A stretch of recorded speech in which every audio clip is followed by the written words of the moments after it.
Abra su Biblia, por favor, en el Evangelio de Juan. El Evangelio de Juan, capítulo 1. Y quisiera, hermanos, pues dar un vistazo, ¿verdad?, a todo este Evangelio, porque al celebrar un aniversario más, tenemos que entender que la razón de ser de nuestra iglesia es adorar a Jesús, amarlo y proclamarlo, obviamente. Ahora, ¿por qué es importante esto? Porque con el paso de los años, a veces aún las iglesias se olvidan de la razón de ser y podemos entrar en una serie de activismos, de reglas y de pues, muchas situaciones que en un momento dado nos hacen perder de vista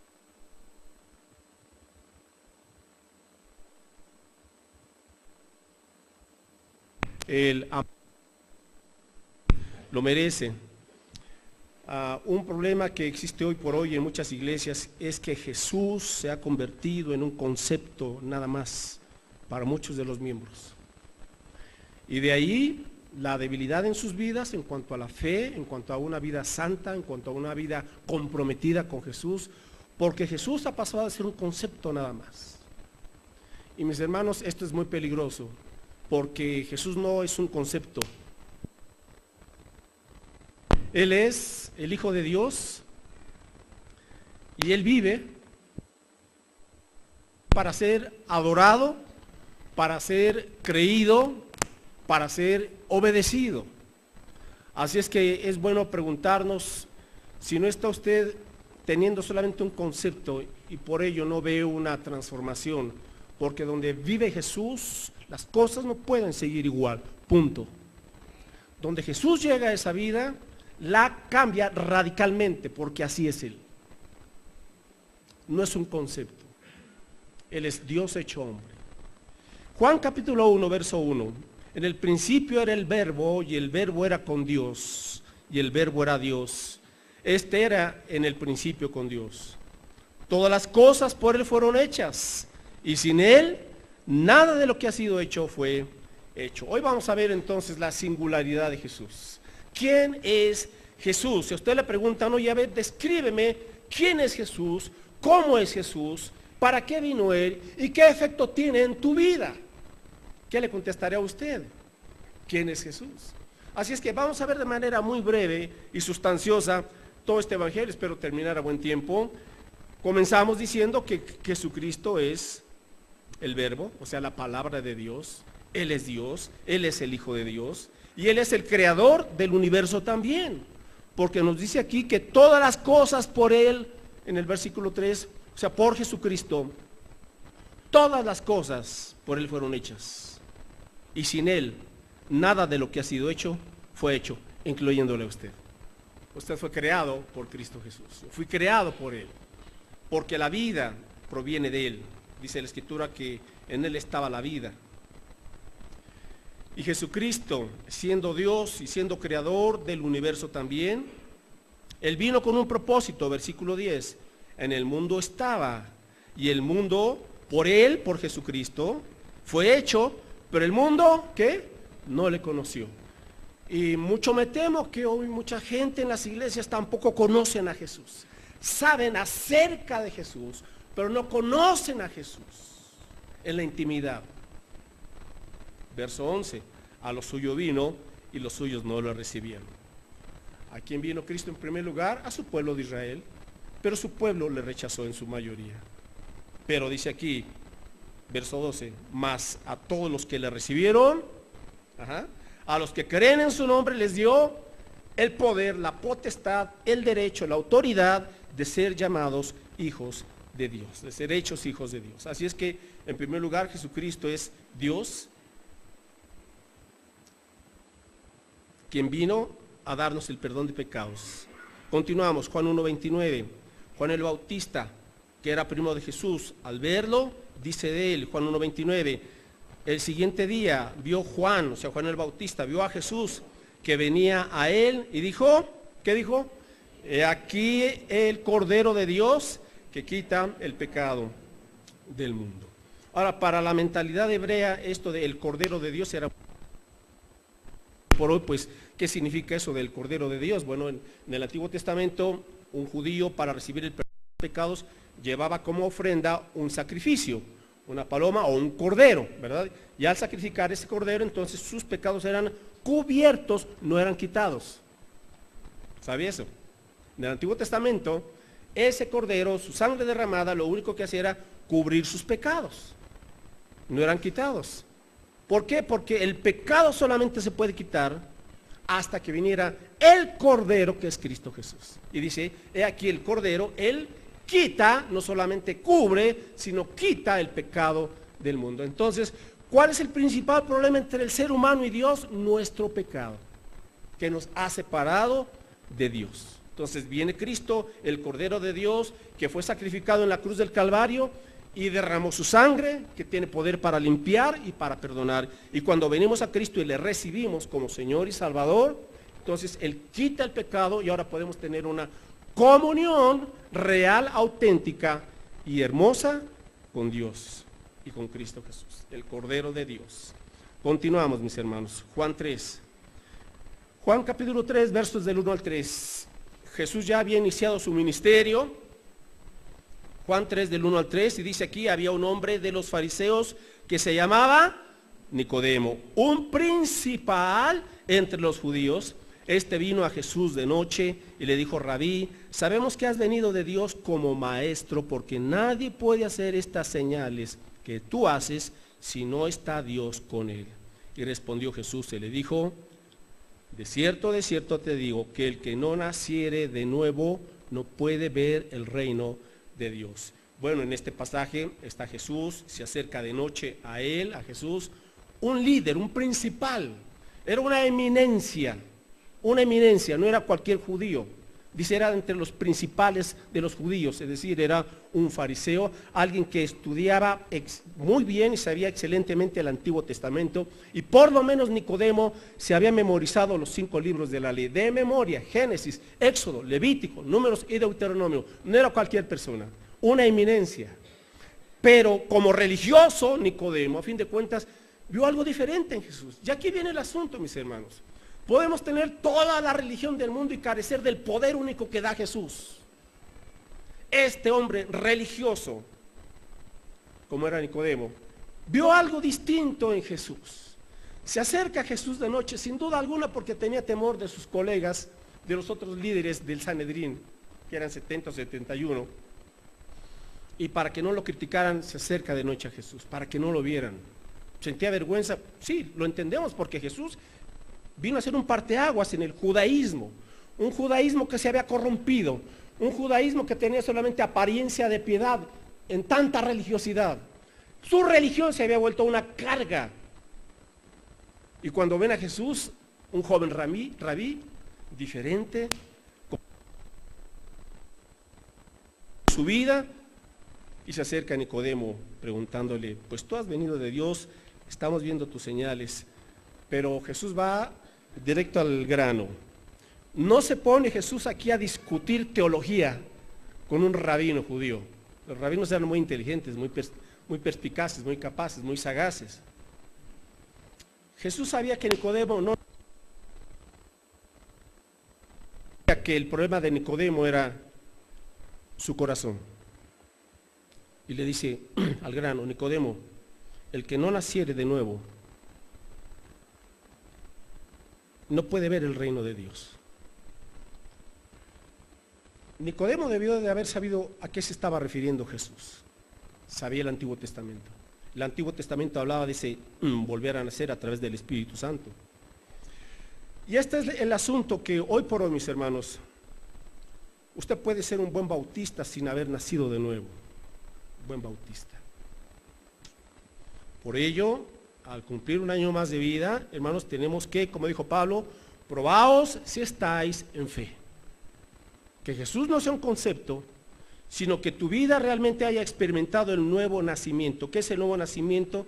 No es un nacimiento físico, estaba hablando de un nacimiento espiritual, ¿verdad? ¿Y en qué consiste ese nuevo nacimiento? Consiste en que por obra de Dios, a través del Espíritu Santo, Dios hace una operación espiritual quita el corazón de piedra del hombre. ¿Qué es nuestro problema, mis hermanos? Ese corazón duro, necio, testarudo, rebelde y egoísta. Dios viene a través de su Espíritu Santo a nuestra vida, quita el corazón de piedra y nos da un corazón nuevo, sensible a su voluntad.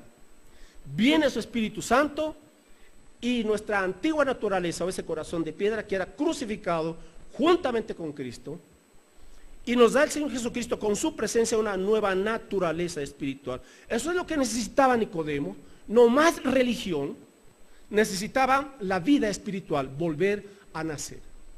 Por eso, hermanos, ahora hay estadísticas en Estados Unidos. Sorpréndase, en las iglesias evangélicas, por el estilo de vida que están llevando muchos cristianos, entre comillas, se calcula, hermanos, que alrededor del 70% de los asistentes a las iglesias no son auténticamente cristianos. Sorpréndase. De todas las denominaciones cristianas evangélicas. ¿Cuál ha sido el problema? El problema es que la gente, al sentirse religiosa, pero nunca haber experimentado un nuevo nacimiento, pues no se ve ya ninguna diferencia entre su vida de antes y después de que dijo integrarse a una iglesia.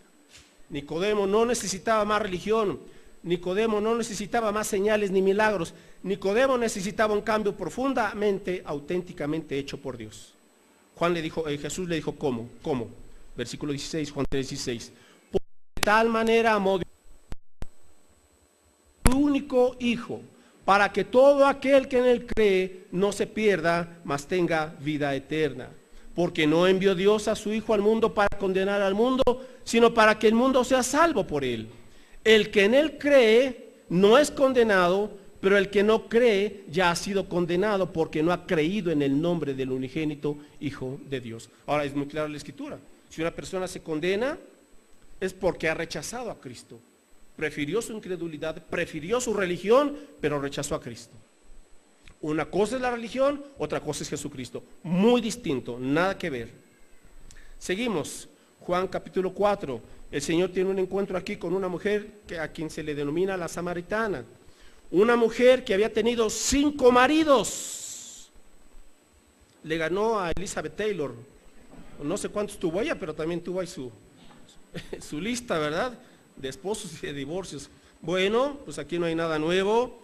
Jesús, al platicar con esta mujer samaritana,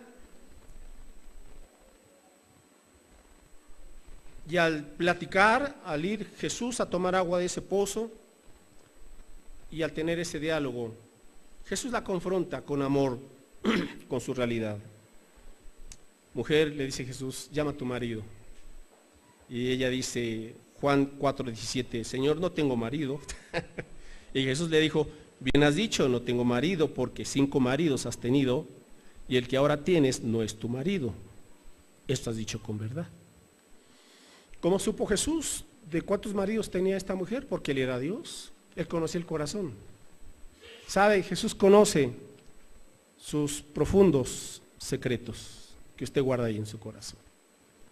Él conoce la realidad. Ahora, cuando platican, la mujer se da cuenta de que Jesús es el Mesías. Y entonces Jesús le dice en el versículo 13, cualquiera que bebiere de esta agua, ¿verdad?, del pozo, volverá a tener sed. Mas el que bebiere del agua que yo le daré, no tendrá sed jamás, sino que el agua que yo le daré será en él una fuente de agua que salte para vida eterna. En el capítulo 3 vemos a Jesús como el gran maestro. En el capítulo 4 vemos al Señor Jesucristo como el dador, como el agua de vida. Jesús es el agua de vida. La mujer sentía un vacío en su corazón que buscaba llenarlo con relaciones sexuales, con aventuras. Pero ese vacío en su corazón solo podría ser llenado con el amor de Jesucristo. Y la mujer cree en Cristo, en el Mesías. Juan capítulo 5, otro encuentro de Jesús, en esta ocasión es con un hombre enfermo. Juan 5:5, con un paralítico. Y había allí en Betesda, dice, un hombre que hacía 38 años que estaba enfermo. Y cuando tiene ese encuentro con Jesús, dice en el verso 8, Jesús le dijo, levántate, toma tu lecho y anda. Y al instante aquel hombre fue sanado y tomó su lecho y anduvo y era de reposo. Aquí tenemos otra faceta de Jesús como el gran médico. Él sanó a este paralítico que llevaba 38 años enfermo. Jesús, el Hijo de Dios, lleno de compasión, quien se identifica con las enfermedades también físicas de la gente. Jesús, el gran médico. Juan capítulo 6, Jesús acaba de hacer el milagro de los 5,000 panes.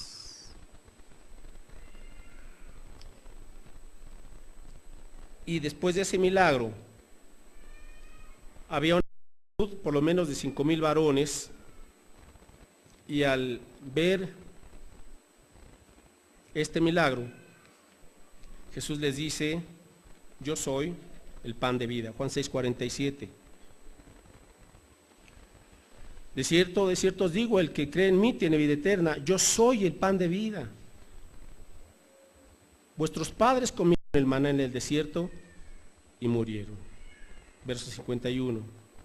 Yo soy el pan vivo que descendió del cielo. Si alguno comiere de este pan, vivirá para siempre. Y el pan que yo daré es mi carne, la cual yo daré por la vida de este mundo. Jesús es el pan de vida, pero Jesús tiene que confrontar a esta multitud y les dice: ustedes me siguen por el milagro y por los milagros,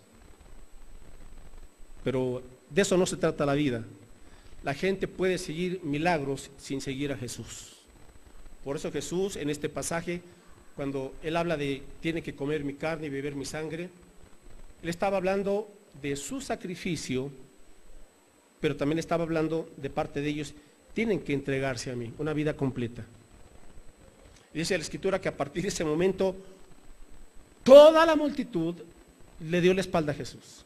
Todos, excepto los 12, sus 12 discípulos. Y Jesús les dice a los 12, ¿se quieren ir también ustedes? Adelante. ¿Cuánta gente hoy asiste a las iglesias solamente por su milagro? Ven y recibe tu milagro. En vez de ven y sigue a Jesús, te va a costar tu vida. Por eso la gente abarrota los templos en donde hay supuestos milagros. ¿Quién no quiere un milagrito? Pero ¿quién quiere entregar su vida por Jesús? Hay un mundo de diferencia. Y cuando Jesús les dice, ¿también ustedes se quieren ir? ¿Qué respondió Pedro? Señor, ¿a quién iremos? Tú tienes palabras de vida eterna. Y ellos permanecieron fieles a Jesús. Él es el pan de vida. Déjeme preguntarle, ¿qué sigue usted? ¿Las bendiciones de Jesús o a Jesús? ¿Qué sigue? ¿Qué está siguiendo? Juan capítulo 8. Tenemos aquí en los versos 10 y 11. Los judíos atrapan a una mujer y a un hombre en adulterio, pero llevan solamente a la mujer ante Jesús. ¿Por qué no llevaron al hombre también? Porque de acuerdo a la ley, cuando alguien era cachado, ¿verdad?, en adulterio, los dos tenían que morir apedreados. Eso decía la ley en el Antiguo Testamento. Pero los muy cobardes solamente llevaron a la mujer adúltera.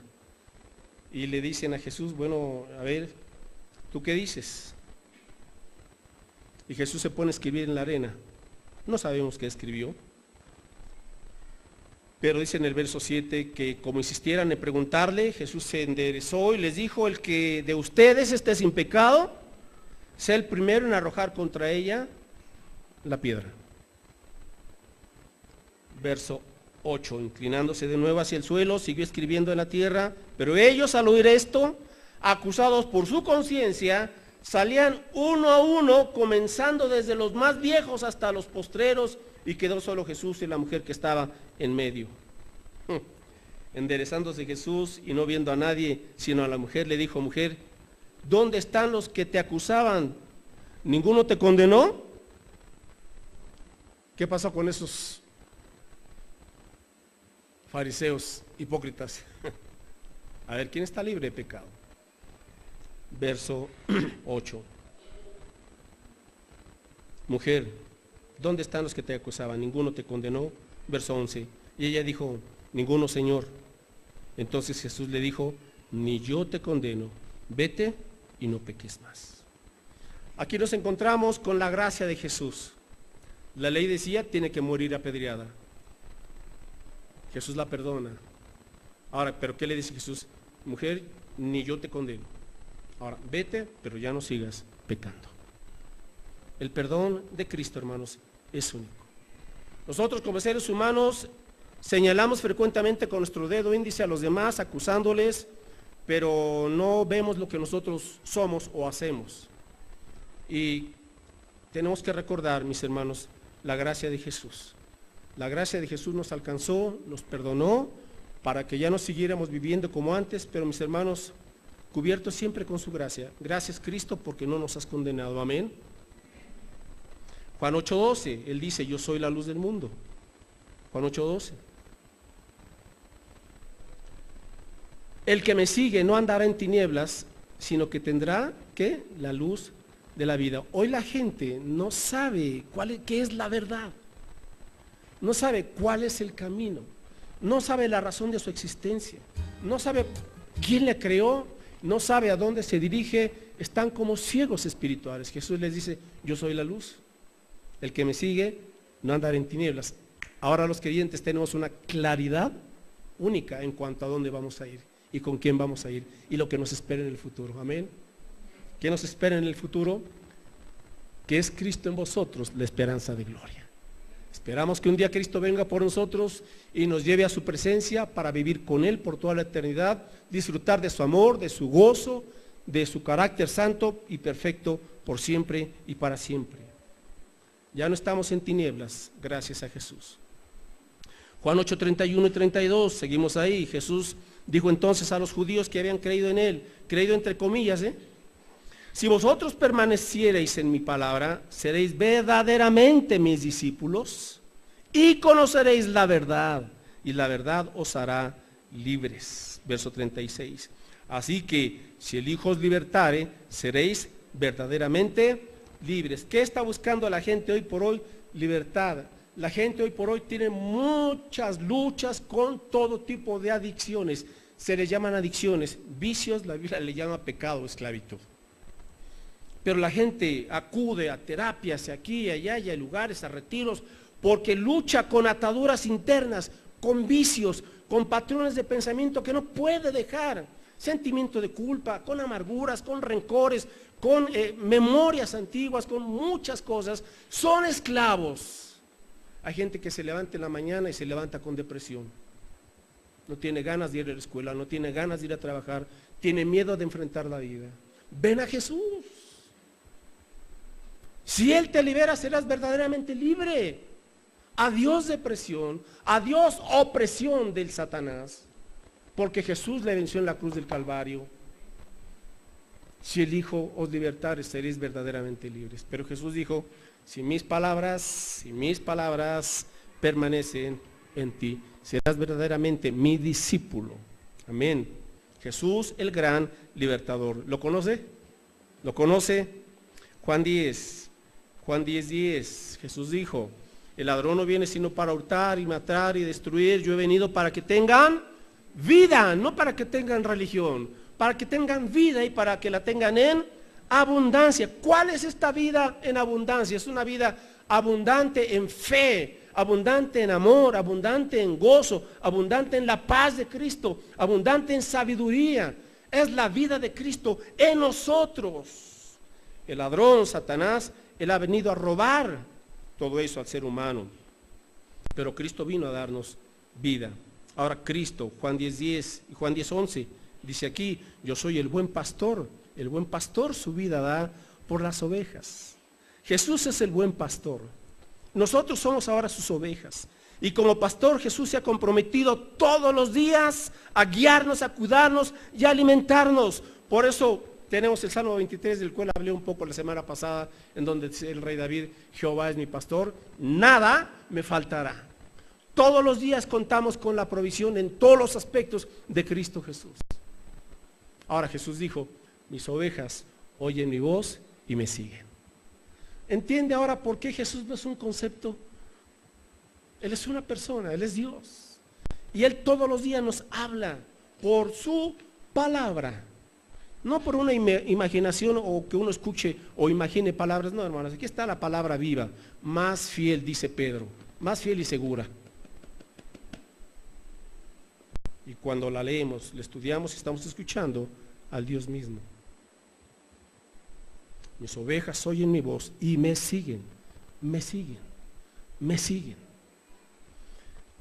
Mis hermanos, ¿estamos siguiendo a Jesús?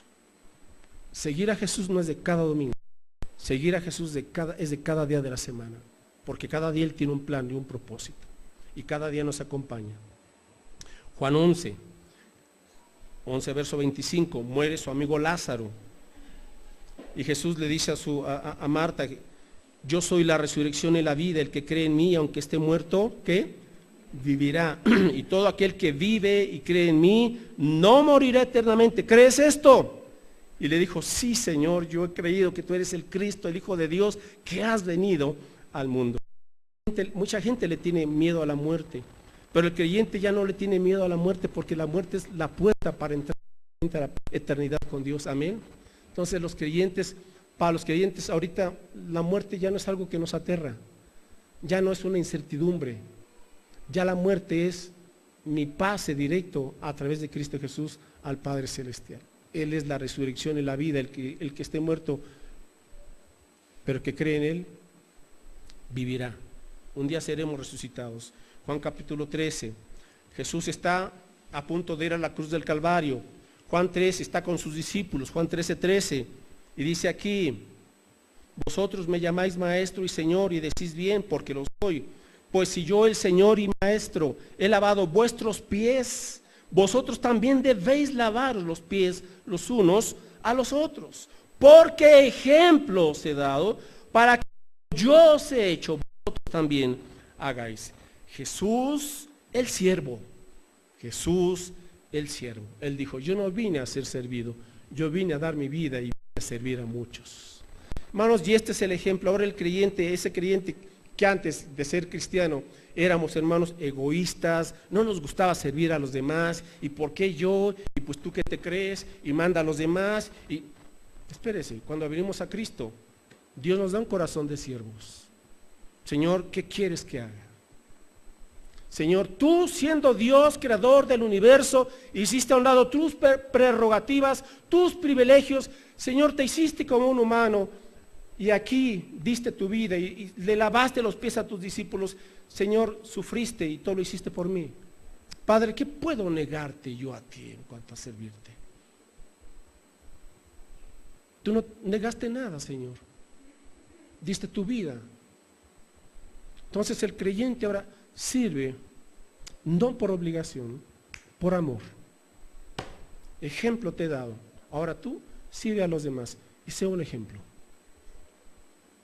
Y le lavó los pies a Judas, porque ahí estaba Juditas. ¿Cuánto tenemos que aprender, mis hermanos? No de un concepto, del Cristo vivo. Juan 14, Jesús el constructor, permítame decirlo así. Juan 14:1, no se turbe vuestro corazón, creéis en Dios, creed también en mí. En la casa de mi Padre muchas moradas hay. Y si así no fuera, yo os lo hubiera dicho. Voy pues a ¿qué? A preparar lugar para vosotros. Y si me fuere y os prepararé el lugar, vendré otra vez y os tomaré a mí mismo, para que donde yo estoy, vosotros también estéis. Jesús ha ido al cielo, mis hermanos, a prepararnos una morada eterna. Gracias, Cristo. No tenemos la creencia errónea de la reencarnación, la cual muchos practican, creen que al morir reencarnan en un animal o en otra persona. No, la Biblia no se nos enseña la reencarnación, la Biblia nos enseña la resurrección. Y para todo aquel que es hijo de Dios le espera un hogar celestial, aquel que ha nacido de nuevo. Voy a preparar un lugar para ustedes y voy y regreso.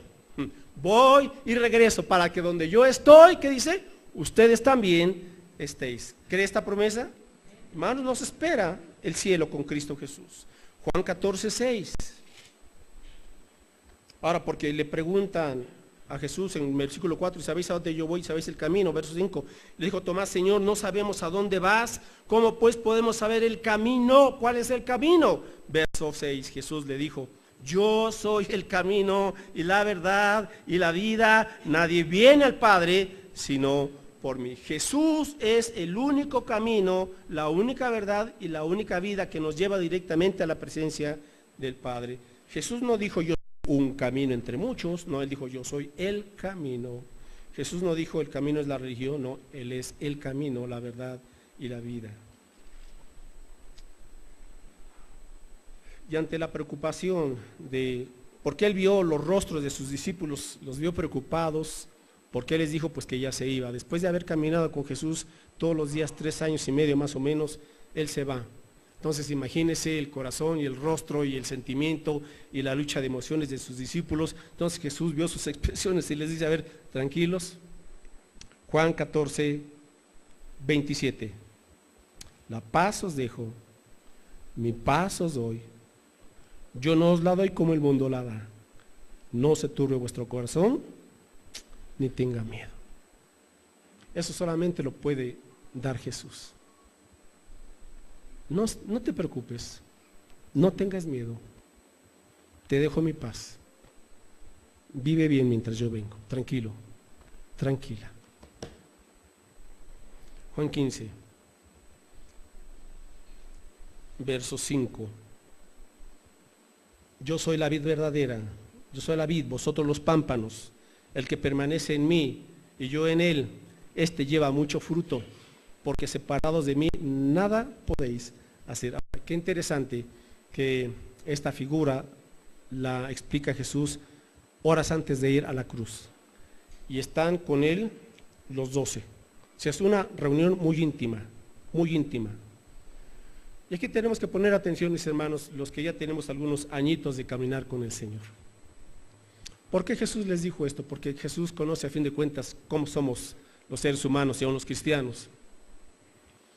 Y Él sabía que en un momento dado, mis hermanos, con el caminar de en nuestra fe cristiana, a veces podemos llegar a depender más de las experiencias que de Jesús. Error. Él les dijo, permanezcan en mí. Permanezcan en mí.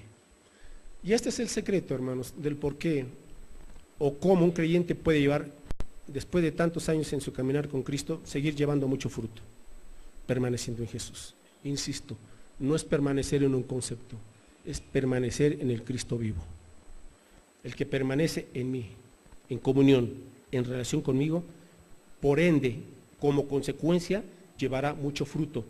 Porque así como la vid, para que la vid lleve mucho fruto, tiene que correr por la vid la savia, porque la savia es la que le da los nutrientes.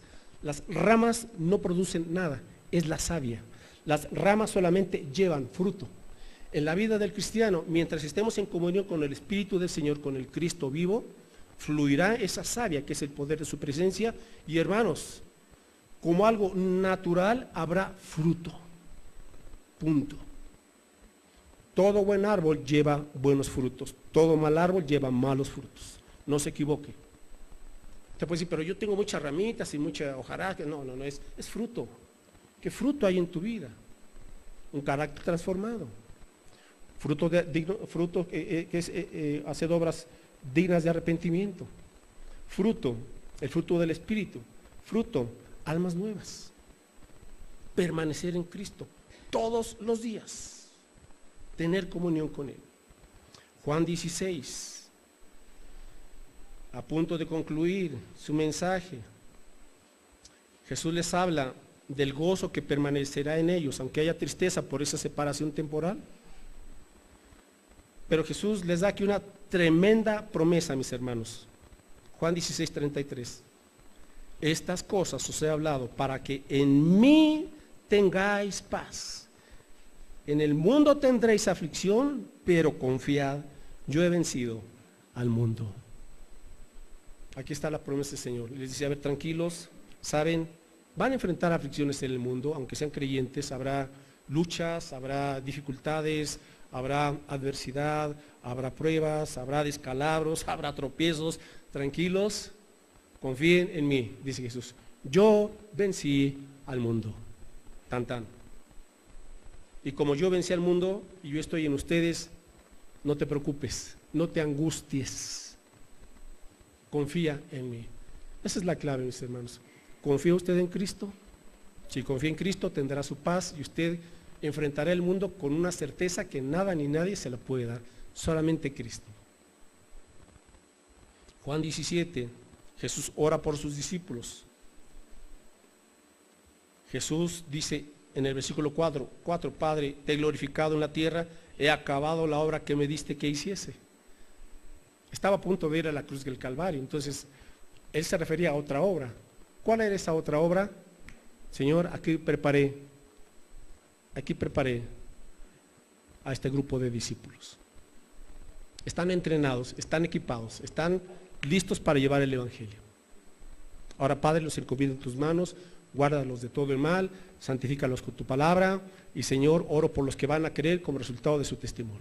Punto. Jesús preparó, entrenó a esos discípulos bien comprometidos. Así, mis hermanos, nosotros nos estamos preparando para llevar el Evangelio de Cristo a todas partes. Juan 19. Jesús va a la cruz del Calvario. Versículo 16. Juan 19, 16. Así que entonces lo entregó a ellos para que fuese crucificado. Tomaron pues a Jesús y le llevaron. Y él, cargando su cruz, salió al lugar de la calavera, y en hebreo Gólgota, y allí le crucificaron, y con él a otros dos, uno a cada lado y Jesús en medio. Escribió también Pilato un título que puso sobre la cruz, el cual decía: Jesús de Nazaret, Rey de los Judíos. Y cuando lo crucifican, mis hermanos, Jesús está diciendo ahí sus últimas 7 palabras y concluye en el verso 30. Cuando Jesús hubo tomado el vinagre, dijo, ¿qué dijo? Consumado es. Y habiendo inclinado la cabeza, entregó el Espíritu. Ahora, esta frase, hermanos, encierra cantidad de enseñanzas, pero quiero concluir con esto. Cuando Jesús dijo consumado es decir, que para salvarse ya no había nada más que hacer. La obra de Jesús fue perfecta. Siempre hizo la voluntad del Padre, siempre, nunca pecó, siempre agradó a Dios, Él lo dijo.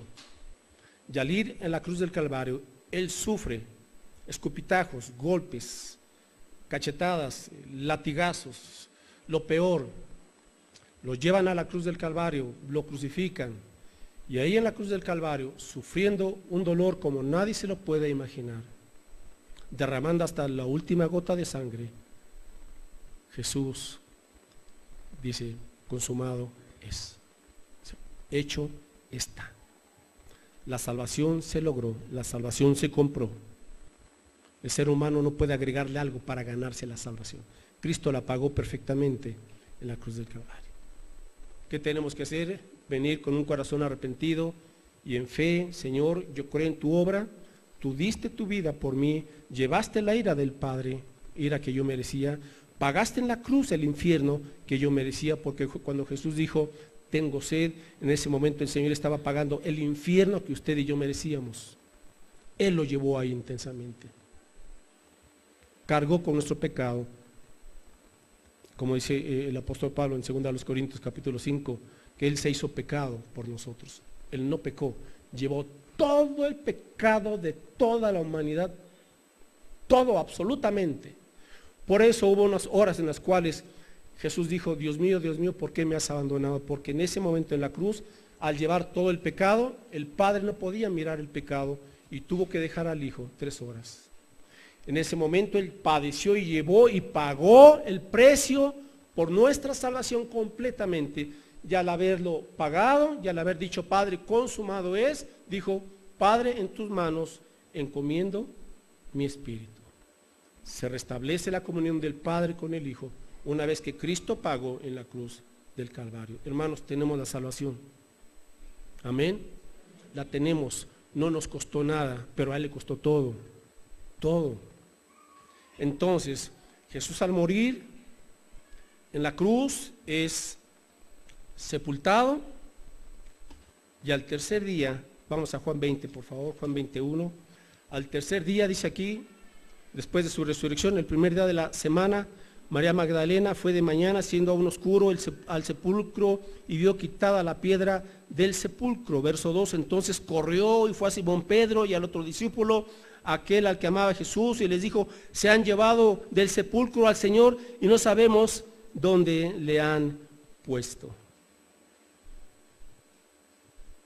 ¿Qué pasó con Jesús? Había resucitado. Ya que tenemos, mis hermanos, a Jesús, el conquistador de la muerte. La tumba estaba vacía porque Él había resucitado. Jesús venció a la muerte. Jesús venció al diablo. Jesús venció al pecado. Jesús venció al mundo. Jesús, el gran vencedor, el gran victorioso, nos comparte ahora la victoria con su iglesia. Ahora, ¿qué haremos, mis hermanos? Pues seguir este Cristo vivo. Amén. Bueno, este Cristo vivo en el cual creemos, el cual está en nosotros, es el que nos dice, como el Padre me envió, yo los envío a ustedes. Vayan y hagan discípulos, compartan el Evangelio a todas partes. Oramos. Padre, gracias por tu palabra, Señor Jesús. ¿Cuánto necesitamos conocerte todavía? Al mirar tu gloria, al contemplar quién eres, lo que has hecho. Señor, nuestras almas y nuestros espíritus son transformados. Nuestro corazón es humillado y quebrantado delante de ti. No podemos entender a plenitud, Señor, todo lo que tú atravesaste. ¿Quién eres? Tus promesas. Pero, Padre, podemos irte conociendo paso a paso. Experimentar tu guía cada día, cómo tú nos pastoreas, cómo tú nos diriges, cómo tú nos levantas aun cuando caemos, Señor, cómo tú nos restauras. Experimentamos tu paz en momentos de angustia, en dificultades, en retos, Señor. Tú nos has dicho, confíen, yo he vencido al mundo. Tú eres el gran vencedor, mi Dios. No tenemos a un Cristo histórico solamente, tenemos a un Jesucristo resucitado y vivo.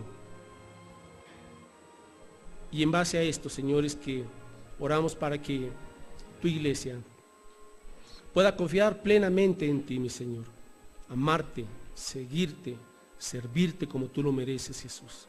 Gracias por lo que tú eres, gracias por lo que tú has hecho en nosotros, gracias porque contamos con tu presencia. Y ahora, Señor, pues que como iglesia sigamos avanzando, que no nos detengamos, sino que a tiempo y fuera de tiempo prediquemos tu evangelio. Usa nuestras vidas, mi Señor, para ser un reflejo vivo de tu poder, de tu presencia, de tu gloria, de tu amor, de quién eres tú, y los demás puedan ver, Señor, cómo tú resplandeces en nosotros y a través de nosotros, para que ellos también sean traídos a tu evangelio. Mi Dios, que tu paz sea sobre todos los aquí presentes, y si alguien aún no ha tenido ese encuentro transformador contigo, si alguien en esta tarde aún no ha tenido este nuevo nacimiento, el cual solamente tú puedes dar al quitar el corazón de piedra y al dar tu Espíritu Santo, Señor, que en esta tarde pueda venir ante ti con un corazón rendido y decirte, Padre, perdona mis pecados, me arrepiento, creo en ti, Señor Jesucristo, en que tú diste tu vida por mí en la cruz del Calvario, creo que tú resucitaste y venciste a la muerte y al pecado. Yo te entrego mi vida, creo en ti como mi Señor y mi Salvador. Transfórmame a partir de hoy. Quiero conocerte, quiero amarte, quiero seguirte, quiero acatar tu palabra. Si usted le ha hecho esta decisión, pues ábrale su corazón a Cristo, entréguele todo su ser y dígale, Señor Jesucristo, aquí está mi vida, límpiala con tu sangre, transfórmala y dirígela a partir de hoy, momento a momento. Me rindo a ti. Gracias, Padre Santo, en el nombre de Jesús. Amén, Señor. Amén.